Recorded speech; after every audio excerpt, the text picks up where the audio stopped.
Le Speed Groove, donc celui-ci, vous le connaissez déjà un petit peu, il s'appelait Contact Groove, maintenant il s'appelle Speed Groove pour une logique de gamme par rapport à ses grands frères de la gamme Racing. Qu'est-ce qui change sur le Groove par rapport aux anciennes versions?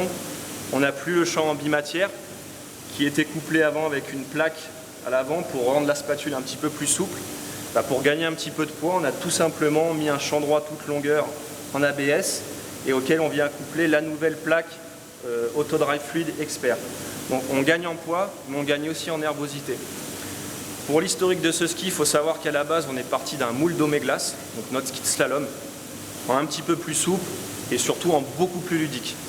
Donc si vous voulez, on va dire, avoir déjà une première étape de pratique avant de passer sur les gammes pure slalom, vous skiez pas non plus tous les jours, vous n'êtes pas forcément toujours très en forme, vous voulez skier un petit peu plus facile que l'Omeglass, partez sur le Groove, c'est la machine à carver de chez Dynastar. Donc ligne de côte et rayon assez courts, on est sur du 12-13 mètres de rayon selon les tailles. Structure bois, fibre, champ droit toute longueur et couplé donc au principe de la plaque fluide. Pareil aussi une facilité de réglage.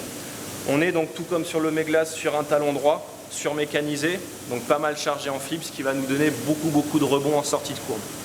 Donc dites-vous qu'on est en gros sur un ski de slalom adouci pour une pratique un petit peu plus quotidienne du ski de piste. Voilà, donc c'est vraiment le premier palier pour un bon skieur qui veut un petit ski sans se prendre la tête, assez facile, bien sûr orienté à 100% pour la piste. Contact Groove.